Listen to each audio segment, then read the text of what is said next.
Assalamualaikum warahmatullahi wabarakatuh. Salam, salam sejahtera untuk kita semua. Bapak Ibu para kepala sekolah, panitia MPLS, dan juga Bapak Ibu guru yang kami hormati. Pada kesempatan ini kami mencoba untuk kita berdiskusi terkait dengan surat edaran Mendikdasmen nomor 10 tahun 2025 tentang masa pengenalan lingkungan satuan pendidikan ramah pada pendidikan anak usia dini, pendidikan dasar, dan pendidikan menengah tahun ajaran 2025-2026 agar di dalam pelaksanaan masa pengenalan lingkungan sekolah ini kita melaksanakannya sesuai dengan regulasi dan ketentuan yang ada.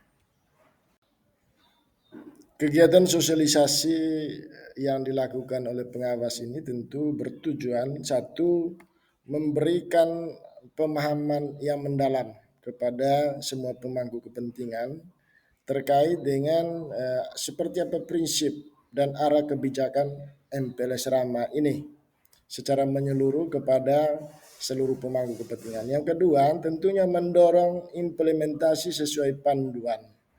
Karena bagaimanapun ada panduan yang mengatur sehingga dalam pelaksanaannya semua pemangku kepentingan berada dalam koridor yang ada. Yang ketiga, menjamin pelaksanaan yang ramah anak. MPLS ini harus dilaksanakan tanpa kekerasan, tidak ada perpeloncoan atau penggunaan atribut yang tidak edukatif serta menumbuhkan lingkungan yang aman dan menggembirakan.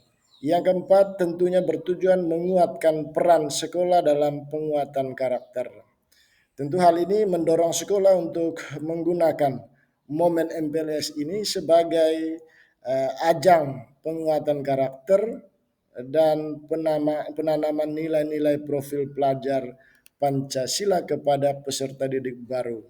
Kemudian yang kelima, meningkatkan kolaborasi sekolah, orang tua, masyarakat.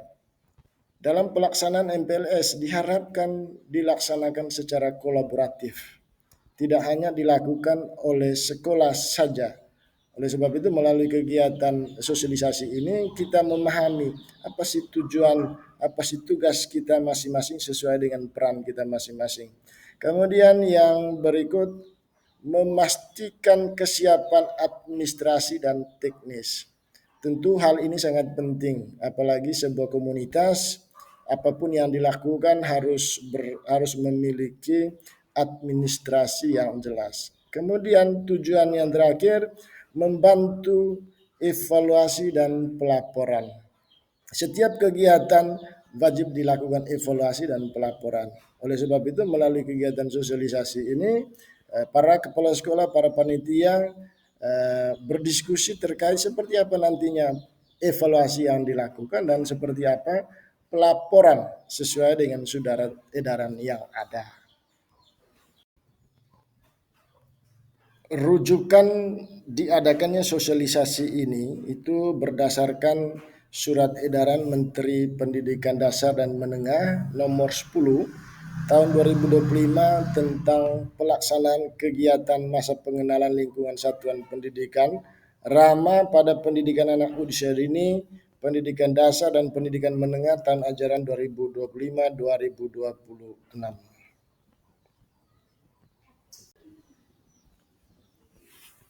Pada bab 1 surat edaran ini tentang konsep dasar pelaksanaan masa pengenalan sekolah.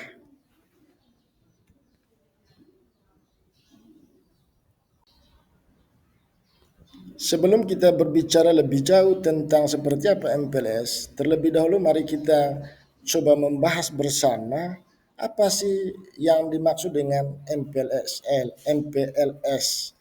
MPLS atau masa pengenalan lingkungan satuan pendidikan ramah merupakan kegiatan pertama bagi murid baru yang dilakukan oleh satuan pendidikan tentu untuk mengenalkan kepada murid baru ini terkait dengan kurikulum dan lingkungan. Kegiatan ini tentu dirancang dengan memuliakan dan menghormati hak anak melalui pengalaman belajar yang berkesadaran, bermakna, dan menggembirakan untuk memperkuat karakter dan mencapai profil lulusan.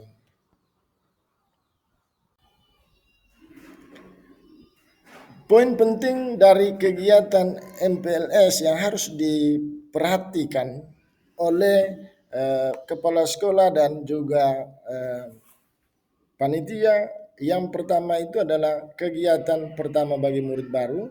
Yang kedua, menumbuhkan dan memperkuat karakter serta profil lulusan. Kemudian yang ketiga tentunya pengenalan warga satuan pendidikan. Yang berikutnya pengenalan kurikulumnya. Kemudian yang berikut pengenalan lingkungan satuan pendidikan. Memuliakan dan menghormati hak anak, lingkungan belajar aman, nyaman, dan menggembirakan. Dan yang terakhir tentunya pengalaman belajar yang berkesadaran, bermakna, dan menggembirakan. Lalu apa maksud dan tujuan dilaksanakan MPLS Rama ini? Satu, MPLS Rama menumbuhkan dan menguatkan karakter serta profil lulusan murid baru melalui gerakan 7 kebiasaan anak Indonesia hebat, pertemuan pagi ceria, pengenalan profil lulusan, dan kegiatan lainnya terkait program pencegahan penyimpangan isu nasional. Kemudian yang kedua, membantu murid baru untuk mengenal, beradaptasi, dan berinteraksi positif dengan warga satuan pendidikan. Yang ketiga, MPLS Rama membantu murid baru untuk mengenal dan beradaptasi terhadap sarana prasarana yang tersedia di lingkungan satuan pendidikan. Yang keempat, MPLS Rama membantu murid baru untuk mengenal dan beradaptasi terhadap kondisi lingkungan sekitar satuan pendidikan. Yang keempat, membantu untuk mengenal dan beradaptasi terhadap kondisi lingkungan sekitar satuan pendidikan. Yang kelima, MPLS Rama ini membantu murid baru untuk mengenal kurikulum, seperti apa visi, misi, tujuan, kegiatan intrakurikuler, kokurikuler, kegiatan ekstrakurikuler, dan seperti apa budaya satuan pendidikan. Sementara yang kelima, mengenalkan karakteristik dan kebutuhan perkembangan setiap murid baru sebagai bahan pertimbangan guru untuk merencanakan dan melaksanakan pembelajaran mendalam yang berkesadaran, bermakna, dan menggembirakan.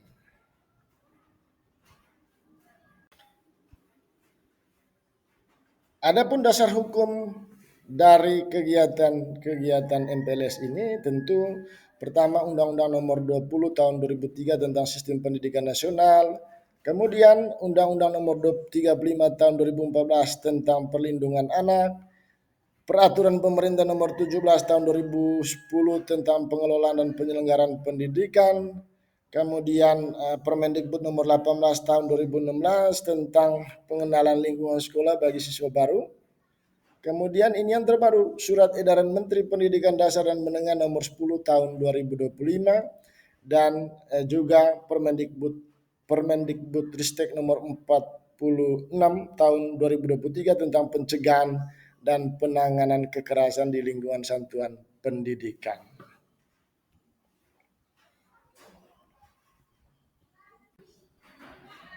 Lalu bagaimana manfaat daripada masa pengenalan lingkungan sekolah?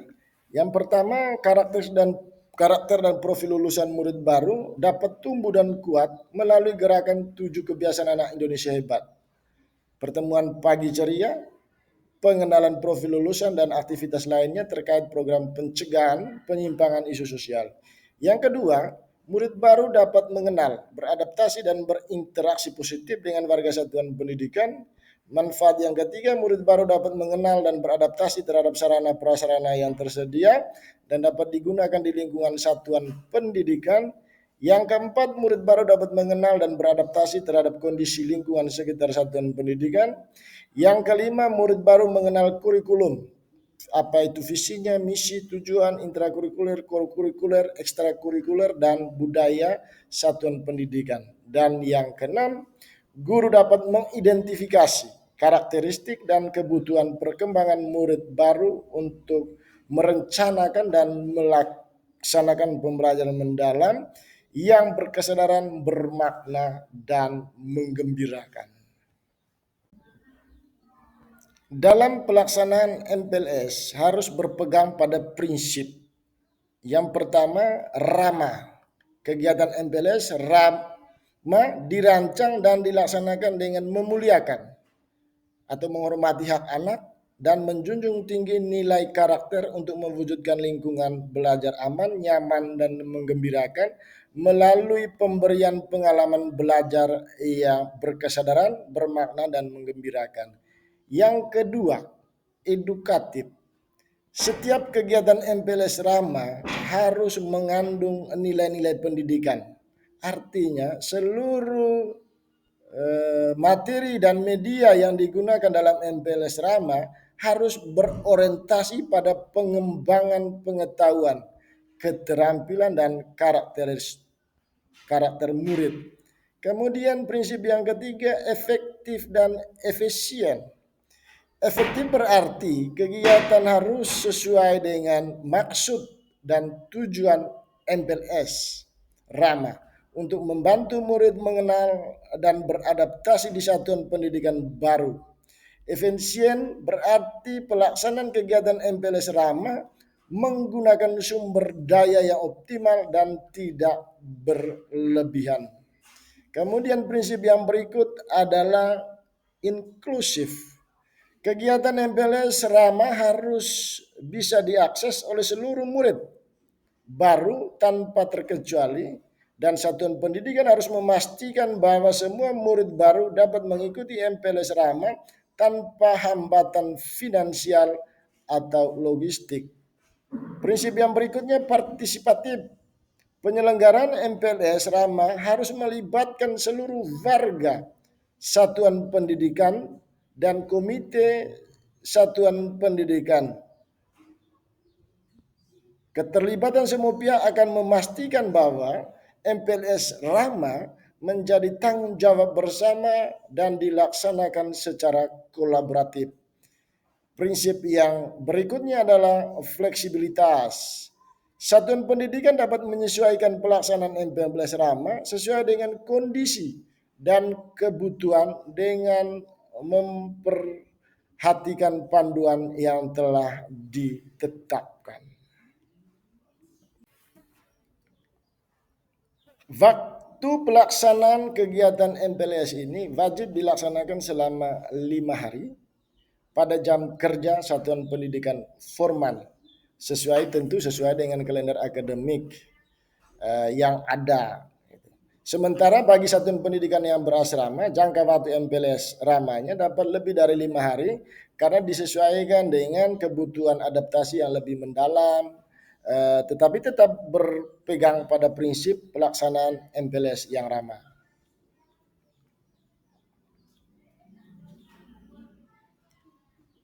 Pada bab 2 dari surat edaran ini terdiri dari 5 hal yang dibicarakan, yaitu perencanaan, pelaksanaan, materi dan ruang lingkup materi, hal yang dilarang, dan pakaian seragam.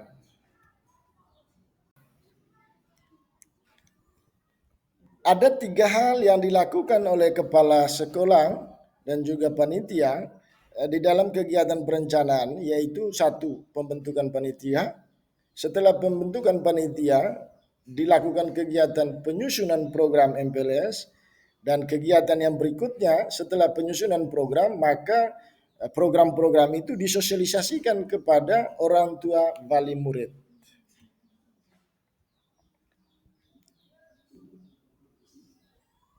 Sehingga alur perencanaan MPLS ramah itu pertama pembentukan panitia. Hal yang dilakukan di dalam pembentukan panitia itu kepala sekolah memberikan SK kepada guru ataupun tenaga kependidikan. Yang kedua, penyusunan program.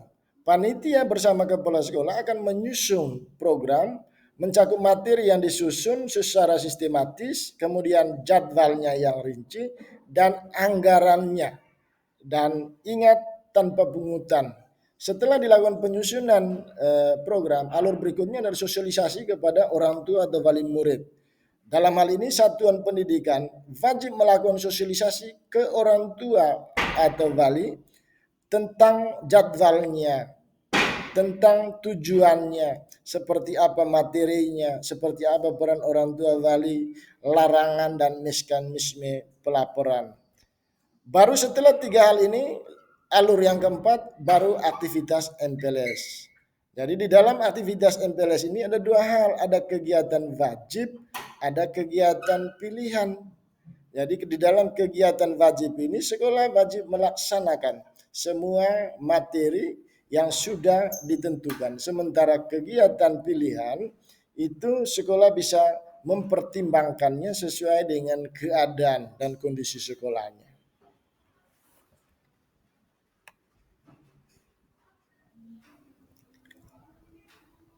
Dalam kepanitiaan MPLS, kepala sekolah sebagai penanggung jawab utama dan koordinator kegiatan, sementara guru sebagai pembimbing yang mendidik dan mengawasi jalannya kegiatan, kemudian tenaga pendidikan sebagai pendukung administrasi, kemudian yang berikut pengecualiannya bisa melibatkan OSIS atau Majelis Permusyawaratan Kelas atau disingkat MPK, tetapi keterlibatan murid sebatas sebagai pendamping dan tetap dalam pengawasan guru. Mereka tidak diperkenankan untuk melakukan kegiatan yang dapat menimbulkan kekerasan. Keterlibatan mereka bertujuan untuk menumbuhkan rasa kepemilikan dan melatih kepemimpinan dalam batas-batas yang mendidik.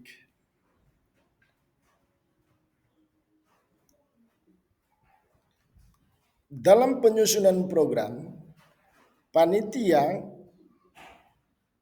dalam menyusun program harus memuat seluruh aspek pelaksanaan MPLS Rama dengan penjelasan sebagai berikut. 1. Materi yang dirancang harus sistematis dan relevan dengan maksud dan tujuan untuk membantu murid mengenal dan beradaptasi di satuan pendidikan baru. Materi yang dirancang juga harus memberikan pengalaman belajar yang berkesadaran, bermakna dan menggembirakan. Kedua, jadwal kegiatan panitia harus susun secara rutin, rinci untuk setiap seksi. Kegiatannya mencakup durasi, lokasi, siapa penanggung jawab, dan materi yang akan disampaikan, strategi ataupun metodenya. Kemudian anggaran. Semua kebutuhan operasional MPLS Rama ini harus dianggarkan dan tidak diperkenankan untuk memungut dari orang tua wali murid. Semuanya dialokasikan ke dalam dana BOS.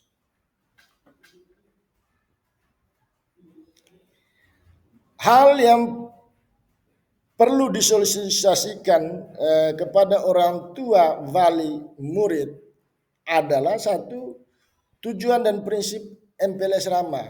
Kemudian apa materi dan jadwal kegiatan yang akan dilaksanakan.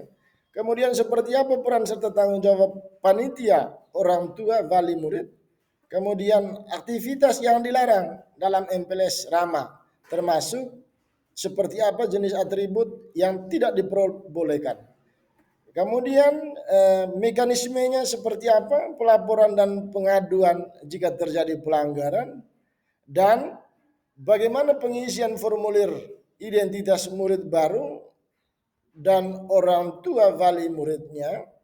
Kemudian informasi dapat disampaikan, sosialisasi ini dapat disampaikan melalui surat resmi, bisa diadakan pertemuan tatap muka, atau penyampaian secara lisan setelah pengumuman penerimaan atau pendaftaran ulang, atau melalui media komunikasi yang lain yang efektif. Sosialisasi tentu bertujuan untuk membangun pemahaman dan dukungan dari orang tua, sekaligus menghilangkan kekhawatiran terkait praktik kekerasan dan mendorong peran serta mereka dalam pengawasan.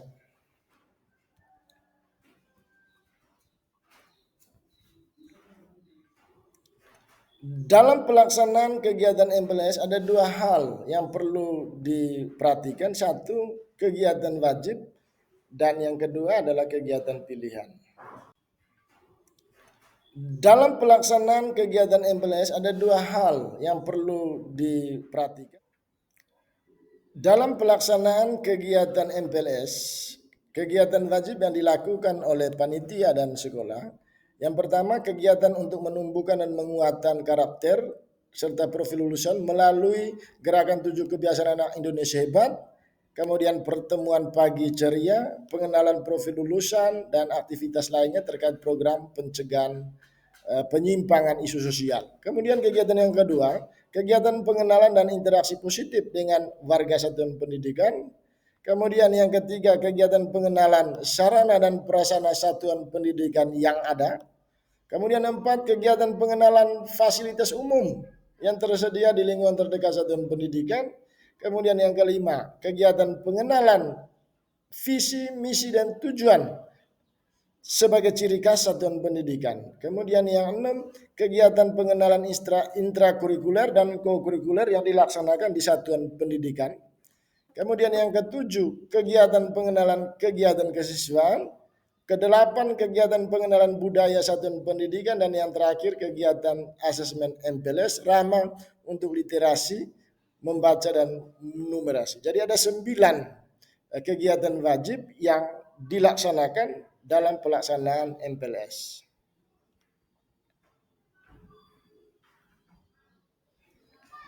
Selain kegiatan wajib tadi, dalam pelaksanaan MPLS juga diberi ruang kepada sekolah untuk melaksanakan kegiatan pilihan.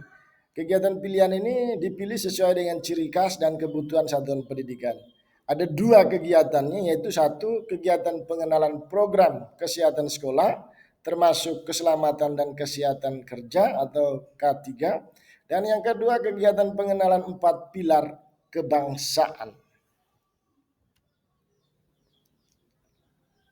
Lalu apa saja materi yang akan disampaikan pada saat pelaksanaan MPLS? Ada 9 materi yang akan disampaikan di dalam pelaksanaan MPLS. 1. Penumbuhan dan penguatan karakter serta profil lulusan.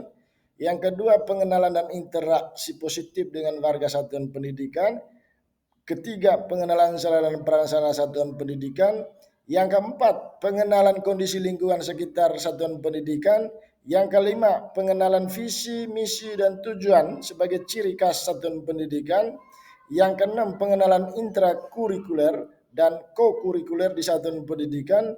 Yang ketujuh, pengenalan kegiatan kesiswaan di satuan pendidikan. Yang kedelapan, pengenalan budaya satuan pendidikan. Yang kesembilan, asesmen MPLS ramah untuk literasi membaca dan numerasi. Jadi ke-9 materi ini wajib dilakukan oleh sekolah pada saat MPLS.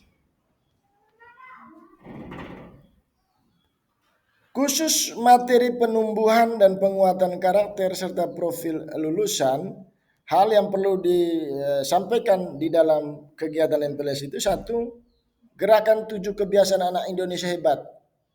Kegiatannya misalnya bangun pagi, beribadah, berolahraga, makan sehat bergizi, gemar belajar, bermasyarakat, tidur cepat, panduan penerapan gerakan 7 kebiasaan anak Indonesia hebat.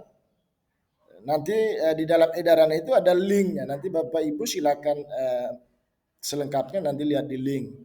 Kemudian yang kedua, pertemuan pagi ceria seperti senam anak Indonesia hebat. Tentu tujuannya untuk menjaga kesehatan fisik dan membangkitkan semangat. Nanti linknya ada. Kemudian menyanyikan lagu Indonesia Raya yang tujuannya untuk menumbuhkan rasa cinta tanah air, solidaritas, keindonesiaan, dan membangkitkan semangat. Kemudian kegiatan yang ketiga yaitu doa bersama yang dilakukan sebelum memulai pelajaran untuk memohon kelancaran dan keberkahan dalam proses belajar.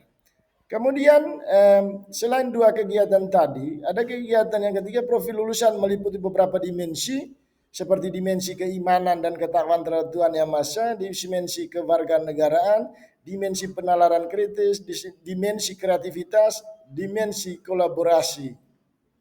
dimensi kemandirian dan dimensi kesehatan dan dimensi komunikasi. Jadi itu juga disampaikan pada saat pelaksanaan MPLS.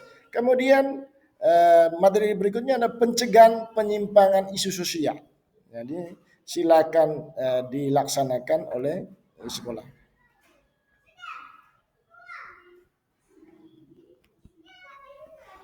Untuk mencegah hal-hal yang tidak diinginkan, maka selama pelaksanaan MPLS ini ada hal-hal yang dilarang dan tidak boleh dilakukan oleh panitia maupun sekolah. Yang pertama, memberikan tugas yang tidak masuk akal dan tidak relevan. Jadi ketika diberikan tugas itu harus relevan dan sesuai dengan tujuan. Kemudian yang kedua, aktivitas yang mengarah pada kekerasan. Kemudian yang ketiga, kegiatan MPLS ramah itu tanpa pengawasan guru. Kemudian yang berikut, penggunaan atribut yang tidak edukatif dan tidak relevan seperti tas karung, tas belanja, plastik, dan sejenisnya. Ada juga kaos kaki berwarna-warni, tidak simetris, dan sejenisnya. Kemudian ada aksesoris di kepala yang tidak wajar. Kemudian ada pepenama yang berbentuk rumit dan menyulitkan. Pembuatannya berisi konten yang tidak bermanfaat. Kemudian ada atribut lainnya yang tidak relevan dengan pembelajaran. Jadi mohon ini diperhatikan dan tidak boleh dilakukan oleh panitia maupun sekolah saat dilaksanakan MPLS. Saat pelaksanaan MPLS, pakaian yang digunakan oleh peserta didik baru tidak ada ketentuan khusus. Satuan pendidikan dapat menganjurkan penggunaan pakaian seragam jenjang sebelumnya, pakaian seragam olahraga jenjang sebelumnya, atau pakaian lain tanpa memberatkan orang tua wali murid baru, kecuali mereka sudah memiliki pakaian seragam sekolah pada jenjang yang ada. Kecuali kalau itu sudah ada, bisa mereka pakai.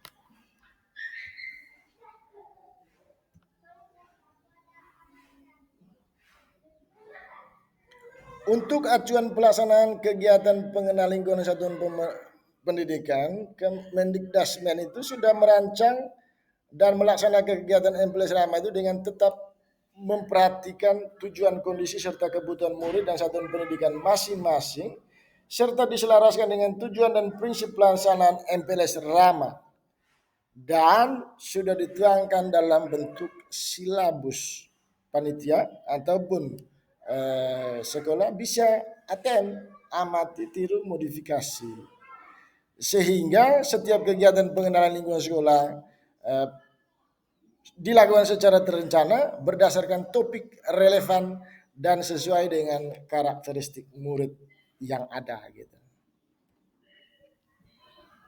Silabusnya kurang lebih seperti ini, ada tujuannya, ada materinya, ada beberapa tujuan yang harus diperhatikan oleh panitia ataupun sekolah pada saat pelaksanaan MPLS.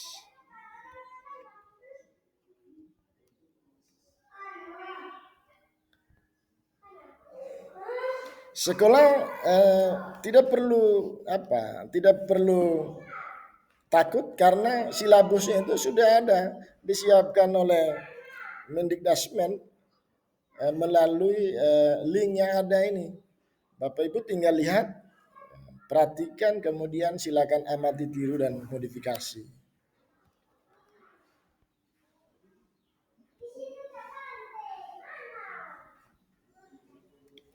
Pada bab 4 surat edaran Mendikdasmen itu, yaitu pengawasan, evaluasi, dan pelaporan. Ada 5 hal yang termuat di dalam bab 4 itu, yaitu pengawasannya seperti apa, evaluasi, pelaporan, pelanggaran dan sanksi, dan juga mekanisme penanganan pengaduan dari masyarakat. Yang melakukan pengawasan adalah panitia MPLS, Dinas Pendidikan, dan Kementerian Pendidikan Dasar dan Pendidikan Menengah.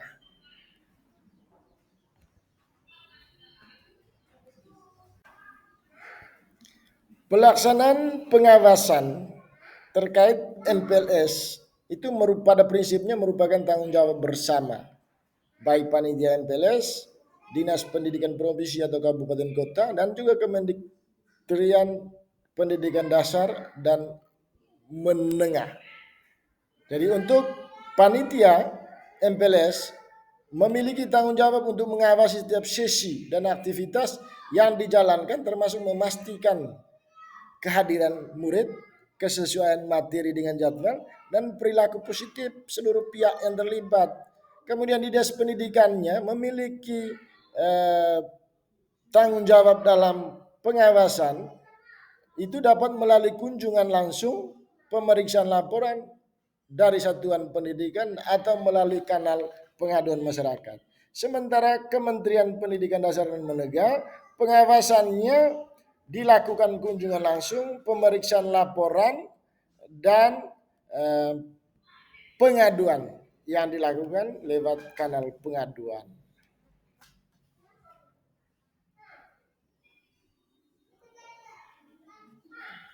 Lalu apa aspek kunci yang menjadi fokus perhatian dalam pengawasan? Yang pertama, kesesuaian dengan rencana program. Kita memastikan apakah kegiatan MPLS Rama yang dilaksanakan sesuai dengan panduan yang telah ditetapkan, mencakup kesesuaian materi, jadwal, durasi, dan lokasi kegiatan. Kemudian yang kedua, kepatuhan terhadap aturan dan larangan. Memastikan bahwa seluruh kegiatan MPLS Rama mematuhi prinsip pelaksanaan MPLS Rama dan menghindari semua bentuk aktivitas serta penggunaan atribut yang dilarang. Kemudian yang ketiga, respon dan kondisi murid. Harus memperhatikan kondisi fisik dan psikologi murid baru dengan cara mengamati apakah murid terlihat nyaman, antusias, dan justru melakukan atau memiliki tanda-tanda ketakutan, kelelahan, atau ketidaknyamanan. Setelah melaksanakan MPLS, maka kegiatan selanjutnya adalah melaksanakan evaluasi. Evaluasi yang dilakukan bisa melalui evaluasi mandiri oleh satuan pendidikan, juga evaluasi melalui instrumen Kemendikdasmen yang telah disiapkan. Dalam pelaksanaan evaluasi mandiri oleh satuan pendidikan, hal-hal yang perlu diperhatikan dan dilakukan: satu, evaluasi terhadap efektivitas dan dampak MPLS Rama. Kemudian pengumpulan umpan balik dari murid baru, guru, dan orang tua wali murid. Dan yang ketiga, melakukan analisis data, hasil pemantauan, dan umpan balik.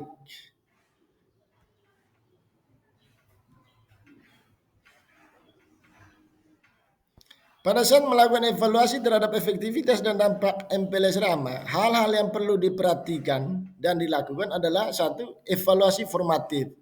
Evaluasi ini dilakukan selama dan setelah kegiatan MPLS Rama selesai untuk mengidentifikasi kekuatan, seperti apa kelemahan dalam pelaksanaan.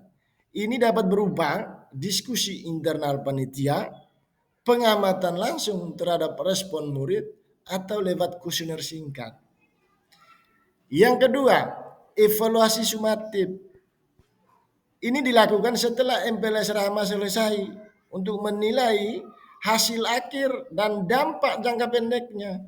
Evaluasi ini dapat melihat perubahan perilaku murid, tingkat kenyamanan peserta didik baru di sekolah, atau pemahaman mereka terhadap aturan dan budaya sekolah. Kemudian evaluasi yang ketiga, evaluasi partisipatif, yaitu evaluasi yang melibatkan berbagai pihak yang memiliki kepentingan secara langsung dengan MPLS Rama, seperti murid baru, guru, dan orang tua murid. Hal ini penting dilakukan untuk mendapatkan perspektif yang beragam dan holistik atau keseluruhan. Setelah melakukan evaluasi efektivitas dan dampak MPLS, maka langkah selanjutnya adalah pengumpulan umpan balik dari murid baru, guru, dan orang tua. Umpan balik dari murid baru dapat dilakukan melalui kuesioner, wawancara, dan kotak saran atau aduan. Sementara untuk umpan balik dari guru dapat dilakukan melalui survei atau kuesioner dan rapat evaluasi panitia. Sedangkan umpan balik dari orang tua wali dapat dilakukan melalui kuesioner daring atau cetak dan melalui telepon atau email pengaduan. Setelah melakukan pengumpulan umpan balik baik dari murid baru, guru, dan orang tua, hal selanjutnya adalah melakukan analisis data hasil pemantauan dan umpan balik. Hasil pemantauan dan umpan balik dapat dianalisis dengan cara pertama klasifikasikan dan kategorikan data dengan cara mengelompokkan informasi berdasarkan jenisnya, misalnya data tentang materi, fasilitas, atau interaksi kekerasan. Kemudian yang kedua, setelah klasifikasi dilakukan identifikasi pola dan tren dengan cara mencari kesamaan atau perbedaan yang menonjol dari berbagai sumber data. Misalnya saja, laporan murid kesulitan dalam beradaptasi dengan jadwal. Ini menjadi indikasi masalah yang perlu ditindaklanjuti. Kemudian setelah diidentifikasi, melakukan penilaian kesenjangan dengan cara membandingkan hasil yang dicapai dengan tujuan MPLS Rama yang telah ditetapkan. Setelah dilakukan penilaian, melakukan identifikasi keberhasilan dan kekuatan dengan cara menyoroti aspek-aspek MPLS Rama yang telah berjalan dengan baik atau berhasil mencapai tujuannya. Hal ini penting untuk mempertahankan dan mereplikasi praktik baik. Kemudian yang berikut, identifikasi tantangan dan kelemahan dengan cara identifikasi area-area yang memerlukan perhatian termasuk potensi pelanggaran terhadap ketentuan yang berlaku. Temuan ini akan menjadi dasar untuk merumuskan rekomendasi. Kemudian yang keenam, perumusan rekomendasi seperti perubahan materinya, metode, jadwal, atau penyesuaian terhadap pelaksanaan sebagai usulan perbaikan MPLS Rama di masa mendatang. Selain evaluasi mandiri yang dilakukan oleh satuan pendidikan, juga melakukan evaluasi melalui instrumen Kemendikdasmen. Jadi baik murid baru, kepala sekolah dapat melakukan evaluasi melalui link-link yang sudah disiapkan. Dan ini terdapat di dalam surat edaran Mendikdasmen nomor 10 tahun 2025. Setelah melakukan evaluasi, tugas selanjutnya dari panitia dan satuan pendidikan adalah melakukan laporan pelaksanaan MPLS Rama, kemudian seperti apa penyampaian pelaporannya. Setelah dalam surat edaran ini sudah dicantumkan sistematika penulisan laporan. Dapat mengacu pada susunan berikut. Pertama, deskripsi kegiatan. Kemudian yang kedua, hasil evaluasi mandiri oleh satuan pendidikan. Kemudian yang ketiga, kendala dan tantangannya. Kemudian rekombinasinya seperti apa. Pada kegiatan laporan deskripsi kegiatan, hal-hal yang perlu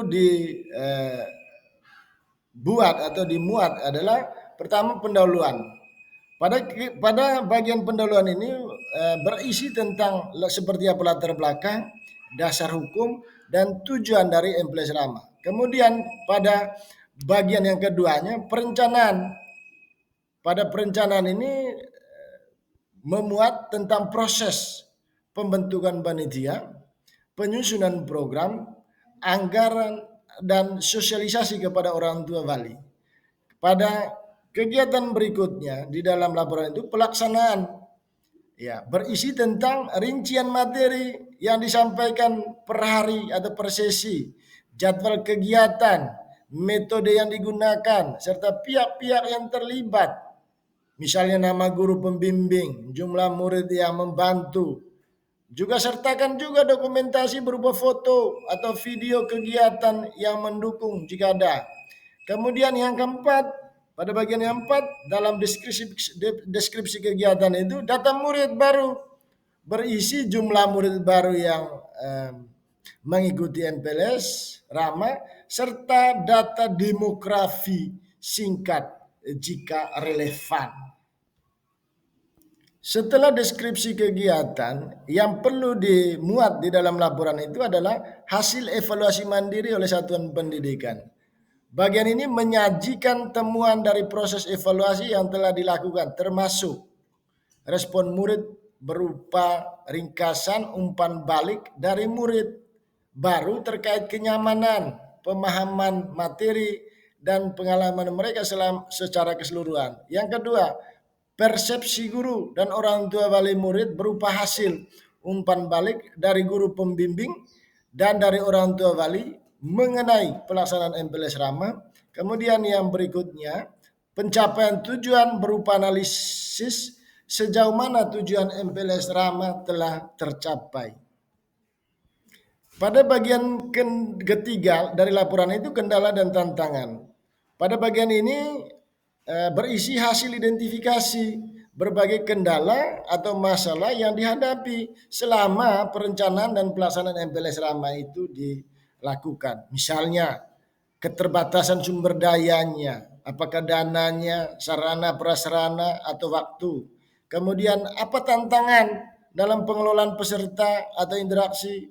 Kemudian apakah ada potensi atau insiden kecil yang tidak sesuai dengan pedoman? Jika ada, dan bagaimana penanganannya? Kemudian saran dan masukan yang diperoleh dari berbagai pihak yang perlu dipertimbangkan. Pada bagian keempat laporan yaitu rekombinasi. Bagian ini berisi rekombinasi berdasarkan hasil evaluasi dan identifikasi kendala laporan untuk perbaikan pelaksanaan MPLS Rama ini di masa yang akan datang. Tentu rekombinasi ini harus bersifat konstruktif dan memberikan arah yang jelas. Misalnya perbaikan materi atau metode penyampaiannya, peningkatan koordinasi dari anggota panitia atau pihak-pihak lain, kemudian pengajuan anggaran yang lebih sesuai. Setelah dibuatkan laporan pelaksanaan MPLS, maka selanjutnya adalah penyampaian laporan. Penyampaian laporan ini dilakukan secara berjenjang, dimulai dari satuan pendidikan kepada dinas pendidikan, kemudian dilanjutkan ke Kementerian Pendidikan Dasar dan Menengah melalui Balai Besar Penjamin Mutu Pendidikan di setiap provinsi. Tentu manfaat dari penyampaian laporan ini antara lain, satu, informasi dan akuntabel. Yang kedua, basis data dinas pendidikan. Jadi penting setelah dibuat pelaporan harus disampaikan laporannya secara berjenjang.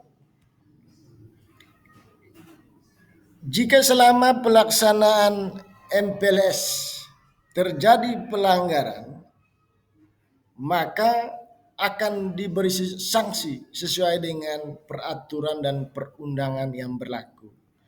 Dan seperti apa mekanisme pengaduan masyarakatnya. Jadi pemerintah telah menyediakan kanal lapor.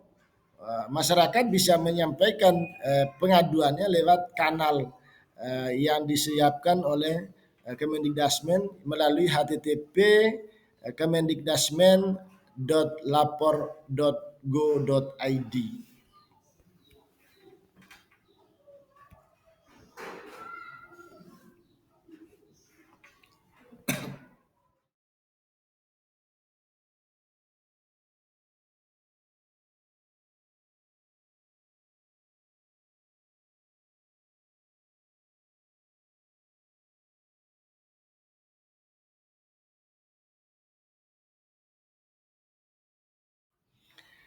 Pada bab 5 dari surat edaran yang dikeluarkan oleh Kemendikdasmen ini, yaitu peran dan tanggung jawab dari Kementerian Pendidikan Dasar Menengah, Dinas Pendidikan, Satuan Pendidikan, dan orang tua wali murid.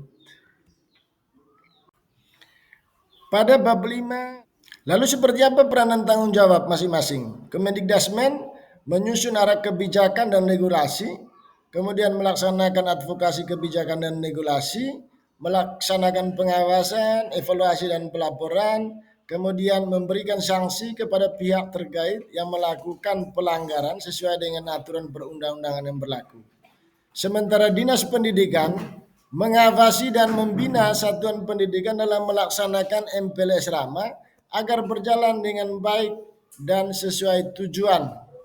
Kemudian melaksanakan advokasi kebijakan regulasi, dan yang berikut melaksanakan pengawasan, evaluasi dan pelaporan, dan yang berikut memberikan sanksi kepada pihak terkait yang melakukan pelanggaran sesuai dengan aturan perundang-undangan yang berlaku.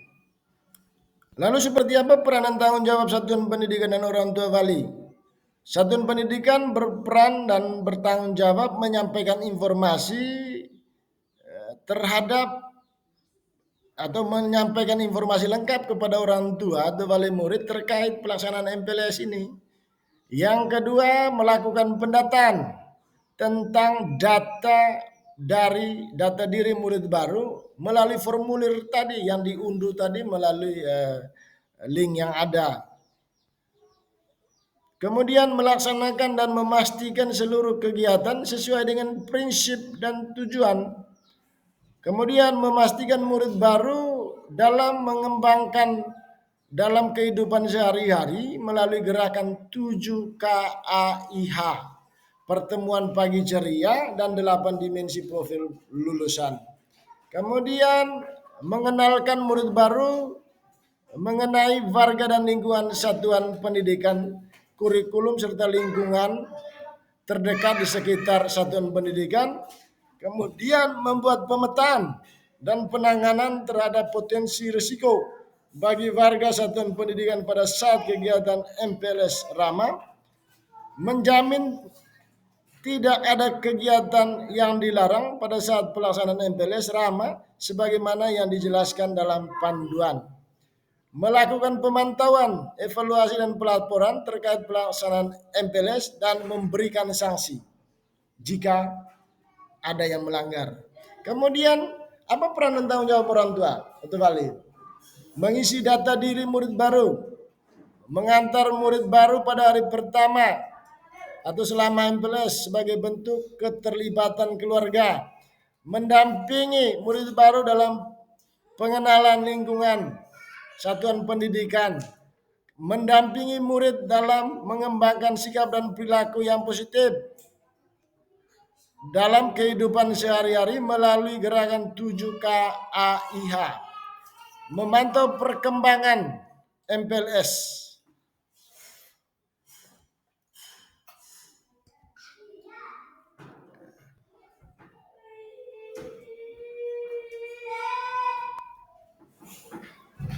Untuk membantu para panitia dan kepala sekolah, sebagai pengawas saya mencoba membuat contoh program MPLS berdasarkan surat edaran yang dikeluarkan oleh Kemendikbudristek nomor 10 tahun 2025. Linknya ada di sini, bisa di-download. Begitupun untuk membantu membuat laporan pelaksanaan MPLS, pada kesempatan ini juga saya sematkan linknya, contoh laporan pelaksanaan MPLS. Jadi ini hanya sekedar contoh, jadi bisa di ATM, amati, tiru dan modifikasi. Yang terpenting jangan copy paste. Demikian hal-hal yang bisa kami sampaikan terkait dengan surat edaran Kemendikbudristek nomor 10 tahun 2025 tentang masa pengenalan lingkungan sekolah untuk pendidikan anak usia dini, sekolah dasar dan menengah tahun ajaran 2025-2026. Mudah-mudahan ini bermanfaat dan mohon maaf jika ada kekurangan. Wassalamualaikum warahmatullahi wabarakatuh. Salam dan terima kasih.